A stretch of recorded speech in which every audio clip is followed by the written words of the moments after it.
Refeeds and diet breaks.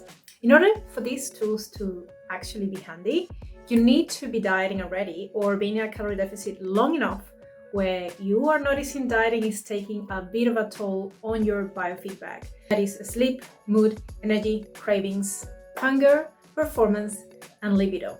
We know from research that refeeds and diet breaks are additional tools in your toolbox, or even you could call them nutritional strategies to make dieting more sustainable and psychologically more bearable. So before getting into programming refeeds and diet breaks, let's define two important terms that I want you to understand when programming these two specific tools. The first one is maintenance calories. Maintenance calories are exactly what they sound like. The number of calories you must consume on a given day to maintain your weight. These may need to be adjusted along the fat loss phase for more accuracy, assuming you've lost body mass and fat mass, and therefore there will be a slight change in your BMR or basal metabolic rate. Next one is calorie deficit. Simply when you consume less calories than you are required to maintain your body weight. This will, by definition, produce weight loss and hopefully fat loss. How do you calculate your maintenance calories? There are many ways to do it and to go about it, but you need to consider the main components that make up your total daily energy expenditure, or your TDEE, which is your BMR or your basal metabolic rate, NEAT, your non-exercise activity thermogenesis, your TEF, thermic effect of food, and EA, exercise activity. So you would think, well, your TDEE in total would be BMR plus NEAT plus exercise plus TEF. And it kind of is, but you have to consider that it's not as simple, but it is simple. You know, calories in, calories out is a little bit more complex than just the energy equation, but this is a topic for another video. When we calculate these, keep in mind that these are simply estimates. However, most of them will get you in the same basic range. My favorite method is to utilize a predictive equation to get you started, get you that first number, and then trial and error. What are some of the predictive equations you could use? Mifflin, Sanch-Year, Cat-McCardle, Mueller, Cunningham, Harris and Benedict. There's so many out there. Utilize any of them depending on which variables you have. If you have your body composition and your body fat mass and your muscle mass, then you could utilize the Mueller equation or Cunningham or Cat-McCardle. But really, once you have that number, you really want to go and try it for at least 14 days and see what happens with your weight, whether it stays the same, it goes up or it goes down. And depending on that, you will adjust accordingly. For fat loss, once we kind of know where we're at, or even at the very beginning, if you didn't really want to waste or spend too much time figuring that out, you could definitely start getting that number, that maintenance number. And if you're actually looking to losing body fat, you could just create a calorie deficit and starting with 20 to 25% reduction from your maintenance calories, that estimated calories that the calorie calculator gave you, and see what happens. If you actually lose weight, maybe it is a calorie deficit for you. So there are other forms for creating a calorie deficit based on the amount of weight and body fat you want to lose and the amount of time you estimate you will achieve that. But this is going to make this video very long, so this is going to be for another video. And if you want to learn this method, head to the comment section below right now and write calorie deficit method 2. And if you do that, I know that I have homework to do for the next video. However, whichever method you use, you want to ensure your rate of fat loss isn't too aggressive or too slow. So I recommend 0.5 to 0.8 or even 1% of your total body weight loss per week, and that would be a good rate to start or aim for. So far, in summary, what you need to know to get started. Always take life into account. That is a non-negotiable one. Don't be alarmed when your body acts like something other than just an equation or a calculator. Be consistent with your equations, be consistent weighing yourself, and be consistent tracking. Figure out how aggressive you need to go to and get started. Let's get to what we actually want to learn today and what we're here for. refeeds and diet breaks, and how to program them, and even differentiate how to program each one of them, because they have slight differences in calculations. Now, you probably know already that these are control over feeds, not cheat days, no cheat weeks, and mostly implemented to allow more flexibility in life while dieting, reducing that psychological burden of being in a calorie deficit. How programming a refeed differs from programming diet breaks? With refeeds, you gotta account for the high days and low days within your total calorie budget of your deficit.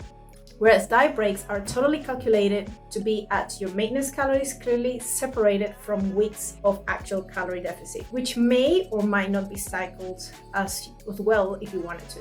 Overall, what would you do? Assuming you know your current calories for deficit and maintenance, you could reduce your protein intake slightly when going back to maintenance, or just simply keep it the same and play only with carbs and fats. Usually fats could be maintained or reduced by 10 or 20%, just depends on what you want to do with fats, and if you want more carbohydrates. Typically, calories will be raised to maintenance, if not slightly more, if you wanted to have a little bit of a wiggle room with your calories in your refeed days or your diet breaks.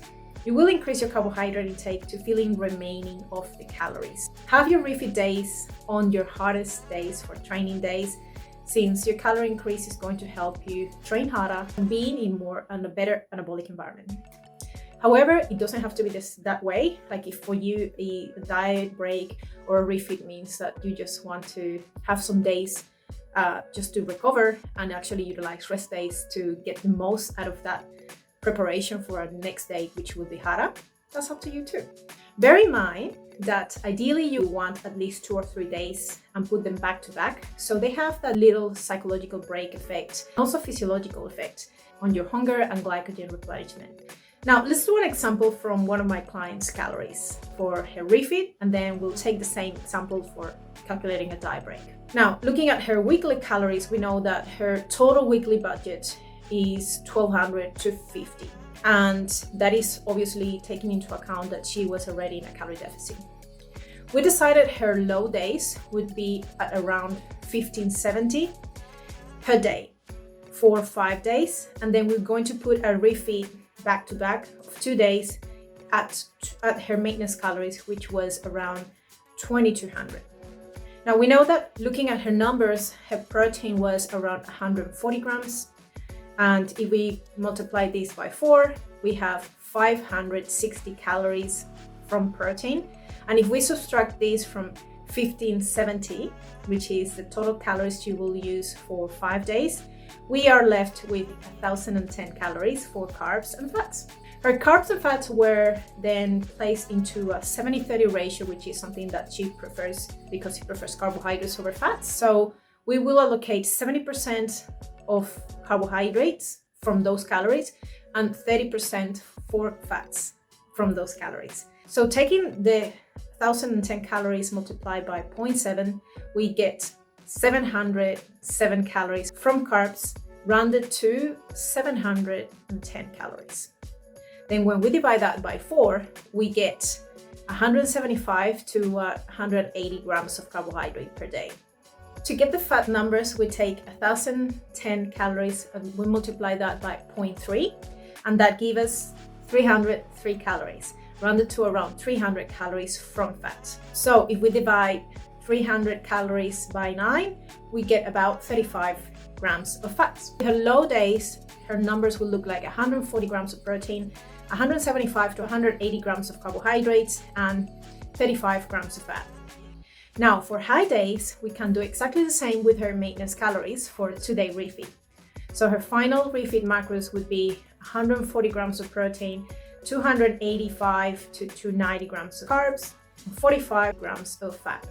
Now, with diet breaks, you calculate what the deficit should be per day, or again, weekly calorie intake, accounting for the daily calorie deficit. In my example, my client average daily calories were calculated to be around 1750 per day. And this would be every single day of the week, or could still be cycled on its own. And her diet break week would be at her maintenance calories, which would be around 2200. With diet breaks, there is not really a hard rule that you need to do or determine whether you have to do 2 weeks or 1 week, or you have to do it every 2 weeks like the Matador study.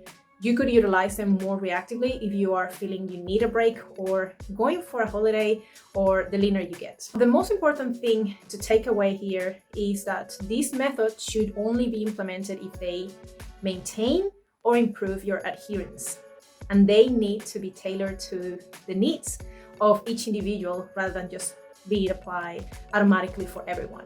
Not everyone will benefit from a refeed or a diet break. Not everyone is going to need a refeed or a diet break all the time. So I really encourage you to try out a few different ways of doing things and see what you like best and what is the most sustainable method or way for you to implement during your fat loss phase. Tell me something. Do you use diet breaks or refeeds? Did you know how to calculate them? Tell me below. Hopefully today you learn how to set them up, how to differentiate the programming of both refeeds and diet breaks. If you liked this video, please hit the like button down here, subscribe to the channel, and share it with someone who may benefit from this tutorial. For coaching inquiries, email me to astrid@biolayne.com or follow me at my Instagram, antidiet_dietitian. I see you in the next one. Mifflin sent your, I don't know if I pronounced it well, Cat McCardle, Catch McCardle, Mueller,